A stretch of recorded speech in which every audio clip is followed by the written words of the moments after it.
Hi! இன்னைக்கு வந்து கத்திரிக்காய் சாம்பார், உருளைக்கிழங்கு பொரியல், சாதம் இதுதான் நம்ம வீட்டு சாப்பாடு. நான் வந்து என்ன நினச்சிட்ருக்கேன் அப்படின்னா, இந்த வாட்டி வந்து கிராசரிஸ் எல்லாமே வந்து இருக்கிற கிராசரிஸை வச்சு என்னென்ன செய்ய முடியுமோ அதெல்லாம் செஞ்சு இருக்கிற கிராசரிஸை ஃபினிஷ் பண்ணணும் அப்படின்னு நினச்சிட்ருக்கேன்.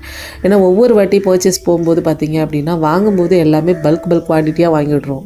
ஏன்னா நமக்கு ரேட்டு வந்து கம்மியாக இருக்குது, பொருள் அளவு வந்து ஜாஸ்தி கிடைக்குது அப்படின்றதால இந்த மாதிரி வாங்கி வாங்கி ஒரு வாட்டி யூஸ் பண்ணுறோம், அதுக்கப்புறம் ரப்பர் பேண்ட் போட்டு வச்சிடுறோம். இந்த மாதிரி இருக்கிற ஐட்டங்கள் வீட்டில் நிறைய இருக்குது. மேண்டட்டரியாக உப்பு, புளி, எண்ணெய், மிளகாத்தூள் இதை தவிர்த்து பார்த்திங்க அப்படின்னா நிறைய ஐட்டம் இருக்கும். என் வீட்டில் இருக்குது. ஸோ இதெல்லாம் நான் இன்றைக்கி இல்லை, இருக்கிற காலத்தில் இதெல்லாம் ஃபினிஷ் பண்ணிவிட்டு அதுக்கப்புறம் ஃப்ரெஷ்ஷாக வாங்கணுன்ற ஐடியாவோடு இருக்கேன். நான் மட்டும் தான் இப்படி இருக்கேன், நான் பொதுவாகவே லேடிஸ் இப்படி தான் இருக்காங்களா என்னன்றது தெரியல. நீங்களும் இதே மாதிரி இருந்தீங்க அப்படின்னா கமெண்ட் பண்ணுங்கள். தேங்க்யூ.